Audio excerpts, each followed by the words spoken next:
Olá, meu nome é Daniel dos Apóstolos. Lembrando que o meu apóstolo é sobrenome, tá ok? Não tem nada a ver com o apóstolo de Cristo Jesus, não tem nada a ver com a igreja ou cargo eclesiástico, nada disso. Nos dias de hoje, se alguém se apresentar como apóstolo de Cristo, apóstolo da igreja, é falso, tá querendo usurpar um cargo que ninguém mais hoje tem o direito de exercer, tudo bem? É, Vou falar aqui sobre o Evangelho. O que acontece? Eu fui nascido em um lar cristão, assim, supostamente cristão, que professa o nome de Cristo Jesus, e fui criado em denominação. O que acontece? Numa denominação, a gente sempre aprende que a gente é salvo pelo quê? Pela nossa força, pelas nossas obras. Se a gente anda direito, se a gente faz tudo de acordo, a gente consegue alcançar a salvação mediante o nosso meio de se portar, o nosso meio de ser, como a gente age, cumprindo as coisas que tem que cumprir, praticamente quase que cumprindo a lei novamente. Mas quando a gente realmente entende o Evangelho, entende a graça, Deus nos faz entender o que é graça, que Ele nos faz saber que a gente não tem condição de ser salvo por nossa própria força. Igual muitas vezes eu vou nascer criado que se eu conseguisse ser um filho firme e fiel até o fim, eu receberia a coroa da vida eterna. Ou seja, é uma coisa surreal e a gente acredita muitas vezes que a gente pode ser firme e fiel até o final. Mas certo é que se a gente pensa, a gente já está pecando, se a gente conta os pecados monstruosos como pecados irreparáveis que a humanidade comete, e os menorzinhos assim, ah não, mas isso aqui é uma coisinha que dá para fazer um acordo com Deus, ele vai perdoar, e não é assim. Deus, ele é justo. E por menor que seja o pecado que você tenha com você, você não pode chegar na presença de Deus. Não tem como. Porque Deus ele não tolera, ele não suportaria o seu pecado diante dele. Observa, se você pensar uma coisa ruim de alguém, você cobiçar alguma coisa de alguém, tudo é pecado. Quando você entende, ah, não, mas eu sou uma pessoa boa, eu não faço mal a ninguém, e assim, não, eu vou ser salvo porque eu sou uma boa pessoa. Errado. Automaticamente, quando você se acha bom, você já está pecando. Só em você se achar bom. A palavra de Deus, ela fala o tempo todo que todos nós somos pecadores. Não há um justo sequer. Nós somos justificados pela fé em Jesus Cristo. Eu vou ler aqui um trechinho de Efésios, capítulo 2, tá ok? Vamos começar do versículo 1. E vos vivificou, estando vós mortos em ofensas e pecados. Ou seja, quem que nos vivificou? Quem nos trouxe a vida? Deus. A gente estava morto em quê? Nossos delitos, nas nossas ofensas.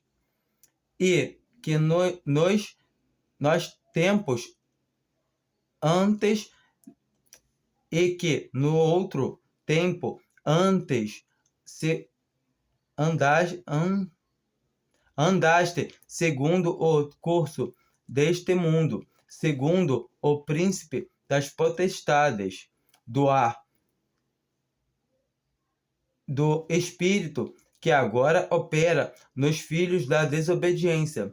Então aqui nós conseguimos entender esse espírito do ar aqui é quem é Satanás. E antigamente nós andamos fazendo a nossa vontade, segundo a vontade de quem? De Satanás. É o que ele quer o tempo todo isso, que nós façamos o quê? A nossa vontade.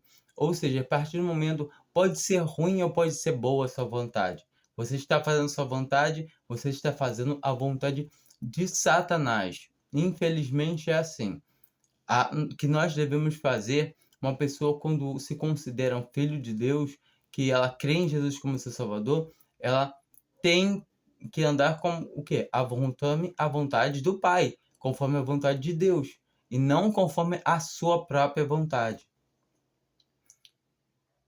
entre os quais todos nós também antes andávamos nos desejos da nossa carne, fazendo a vontade da carne e dos pensamentos, e éramos, por natureza, filhos da ira, como os outros também.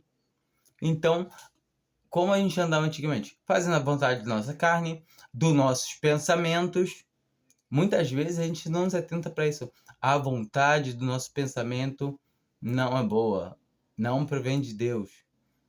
Quando a gente se atenta, não, mas eu não fiz nada demais, eu fiz só uma coisa que eu estava a fim de fazer, já é pecado. E muitas vezes a gente não entende que as coisas mínimas que a gente faz é pecado. Só o fato de a gente não se atentar em ter Deus como o nosso Deus, como o Pai e como o nosso Senhor Jesus Cristo, nosso Senhor da nossa vida, a gente automaticamente já somos pecadores. Mas Deus, que é riquíssimo em misericórdia, pelo seu muito amor com que nos amou. Então, Deus, com o seu muito amor, que é riquíssimo, sabe? A misericórdia de Deus já é mostrada aqui. Então, a gente consegue ver que Deus nos amou primeiro. Não é, eu amo Deus. Se você não entendeu que você é salvo por graça, você não ama Deus ainda. Infelizmente, é impossível amar Deus se você não entender que a salvação é por graça, favor imerecido. Porque você está ainda na barganha com Deus. Senhor, eu estou te servindo, aí tu me dá a salvação. É isso. Ou seja, você está fazendo uma troca com Deus. E certamente Deus não é um Deus de barganha, Deus não é um Deus de troca.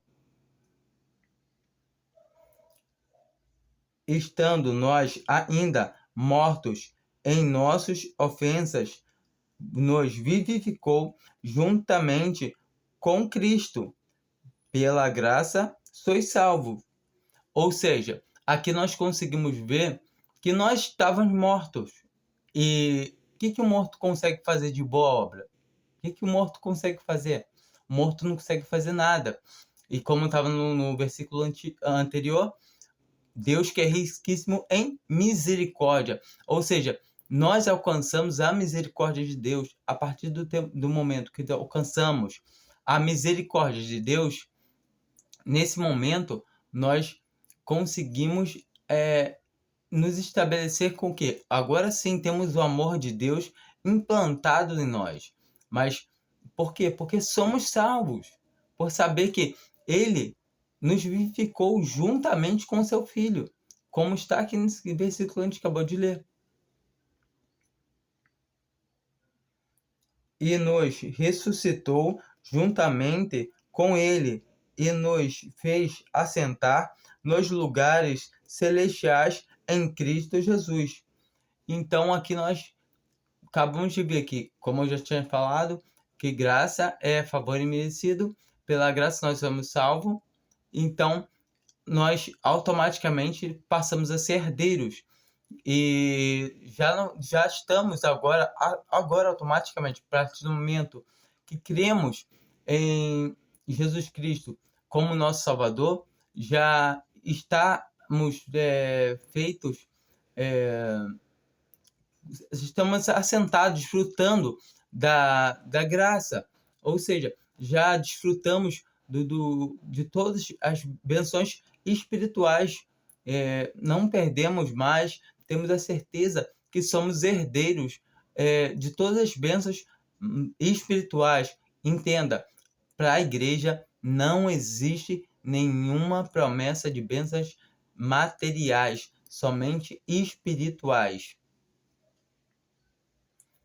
Para mostrar nos séculos vindouros as abundantes riquezas da sua graça, pela sua benignidade para conosco para conosco em Cristo Jesus. Então, nós conseguimos ver que aqui nós apreciamos o que? A benignidade de Deus. Nós estávamos condenados, estávamos perdidos, e com a sua misericórdia, a sua benignidade, ele nos resgata. E isso é para mostrar para quê? Para o século presente, para o século vindouro. Que ele nos salvou porque ele quis. Nós somos pecadores, estávamos perdidos, fazíamos os desejos da nossa carne, dos nossos pensamentos, mas ele, que é misericordioso, usa de misericórdia com a gente, nos dando a salvação, que é somente por graça, que é favor imerecido. Porque pela graça sois salvos, por meio da fé. E isto não vem de vós, é dom de Deus. Então, aqui nós continuamos vendo que somos salvos pela graça, por meio da fé. Então, nós temos que ter fé para poder ser salvos. Ter fé que Cristo Jesus, que a gente não viu, morreu no nosso lugar. Essa é a fé. Quando você crê que o sangue de Jesus Cristo está cobrindo os seus pecados todos, a da sua linha temporal toda, automaticamente você é filho de Deus, porque você realmente alcançou a graça. Na verdade, a graça te alcançou. E você tem fé que Jesus Cristo é o Filho de Deus, que ele morreu no seu lugar, então você é nascido de Deus. Você é nova criatura. A partir desse momento, você é nascido de cima, nascido do alto, nascido de Deus. Entende? Pela graça sois salvos por meio da fé. Você tem que ter fé. Só que entenda uma coisa, se você tem fé, essa fé não vem de você, ela vem de Deus. Como está escrito, por meio da fé. E isso não vem de vós. O que não vem da gente, de nós? A fé é dom de Deus. Entende? A grandeza. Deus é tão misericordioso que ele nos injeta, nos implanta a fé. Nos dá a fé para nós podermos crer no teu Filho. Você entende o quão grande isso é? Você crê numa pessoa que você nunca viu, por meio de um livro, onde tem muitos que não acreditam nesse livro, muitos falam que é mentira, muitos dizem que é bobagem, mas quem tem a fé que vem de Deus, crê. Por quê? Quem fez ela crer? Você sabe quanto o mistério do Evangelho é esse? É ter o dom da fé que é dado por Deus, que nos é implantado para que nós possamos viver, voltar a ter vida. Se Deus não nos injetar essa fé, nada nós podemos fazer, nada. O homem não consegue fazer nada. Não é essa fé que o mundo fala, tem que ter fé que isso vai acontecer, tem que ter fé que aquilo vai acontecer. Não. É em quem você deposita a sua fé. Você deposita a sua fé na sua força, nos seus esforços. A sua fé não serve de nada. Você deposita a sua fé numa religião, no que você pode fazer, no que uma religião, num lugar pode propor para você, não serve de nada a sua fé. Agora, se você deposita a sua fé no que morreu por você, naquele que morreu na cruz, naquele madeiro por você, aí sim, essa é a fé verdadeira, é a fé genuína, é a fé que salva todo aquele que crê em Jesus Cristo como seu único e suficiente Salvador. Não vem das obras, para que ninguém se glorie. O que não vem das obras? Sabe responder o que não vem das obras? A graça, a fé, a salvação. Pela graça sois salvos, por meio da fé. E isso não vem de vós, é dom de Deus. Não vem das obras, para que ninguém se glorie. Eu tenho que ter obra. Não vem da obra. Não vem das obras. Nenhum tipo de obra. Entenda, batismo é uma obra, tá ok? Só para situar você. Se você, não, mas tem que se batizar. Não, batismo é uma obra. Mas tem que tomar ceia. A ceia é uma obra. Uma ação que você mover, qualquer ação que você fizer, além de crer, sabendo que a fé não vem de você, então qualquer outra coisa que você fizer além disso, já é uma ação, é uma obra que você está fazendo. Não vem das obras. Obra nenhuma pode dar salvação a nenhum homem. Ninguém pode ser salvo por obras. Observe isso, se atente a isso. Ninguém pode ser salvo por obras. Mas tem uma parte lá que fala em Tiago que a fé sem obras é morta. Observa, se atenta muito bem lá o Evangelho, lá o livro de Tiago, que é um livro muito bom. Mas quando tá ali, tá falando o quê? Tem tu fé? Eu tenho obras. Me mostra a tua fé sem as tuas obras, que eu te mostrarei a minha fé pelas minhas obras. Ou seja, eu estou falando com um homem, eu estou uma conversa de homem para homem, horizontal. Porque como eu vou saber que alguém é meu irmão? Pelo andar, pelo caminhar dele. Se ele só professa, não, eu creio que é salvação por graça, só estou professando. Mas eu, pelo jeito dele andar, pelas obras dele, ele vai dizer se verdadeiramente é um cristão. Sendo que uma pessoa pode andar tudo errado e ser um cristão verdadeiro. Mas não vamos considerar como cristão. Porque a Bíblia nos ensina assim, se uma pessoa proferir o nome do Senhor Jesus e andar desenfreado, a gente não comer com tal e nem saudades tal. A gente não deve se associar a alguém que profere o nome de Jesus Cristo e anda desenfreado. Então, eu entendo que aquela parte do livro de Tiago está falando o quê? Está falando da maneira de um cristão andar aqui na terra. E não está falando da salvação. A salvação é justamente por isso. Como ele também fala, ele cita o crente Abraão, que as obras de Abraão ajudaram, cooperaram com a fé dele. Sim, para nós podemos entender, mas nós sabemos que a Bíblia não pode entrar em contradição. O que Paulo fala? Creu Abraão a Deus, e isso lhe foi imputado como justiça. Está em Romanos 4. E a gente consegue ver que é só pelo fato de crer. E também declara Davi, bem-aventurado o homem a quem Deus não imputa os pecados. E todavia nós entendemos que somos salvos por graça e não podemos perder porque não fizemos nada para alcançar e nem para manter. Entendeu? Deus salva quem Ele quer, do jeito que Ele quer. E devemos ser gratos a Ele o tempo todo e louvar a Ele, porque Ele é Deus. Porque Ele é Deus. Devemos ser gratos a Cristo Jesus o tempo todo, porque Ele é Jesus, é Deus. Ele morreu no nosso lugar. Nós merecíamos ser mortos, nós merecíamos ter morrido, mas Cristo Jesus quis morrer por nós.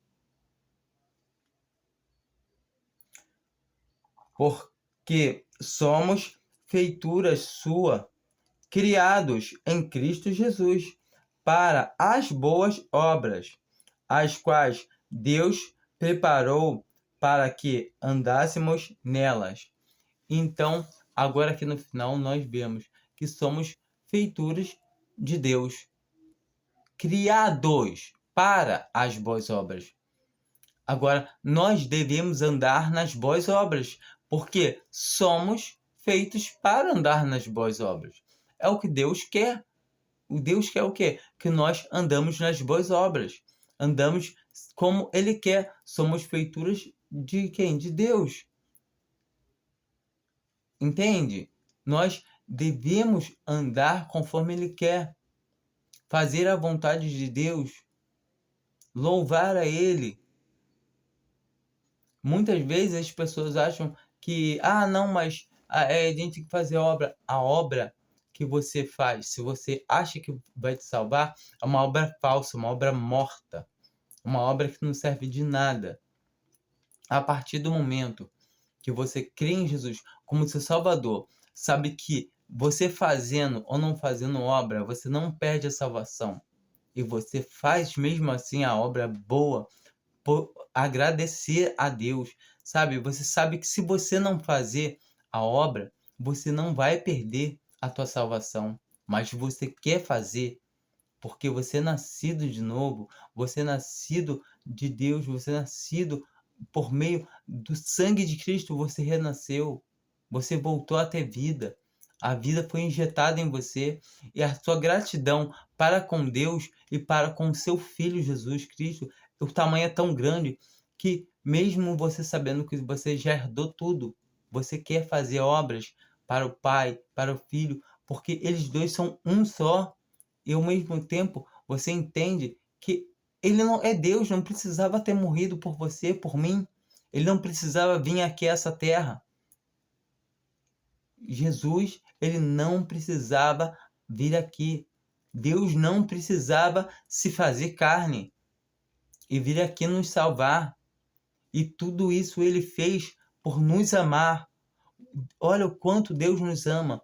Deus nos ama de tal maneira que deu o seu Filho unigênito para que todo aquele que nele crê tenha vida eterna. Entende? Quando você tem esse amor no coração, opa, quanto que Deus me amou, ele se entregou por mim.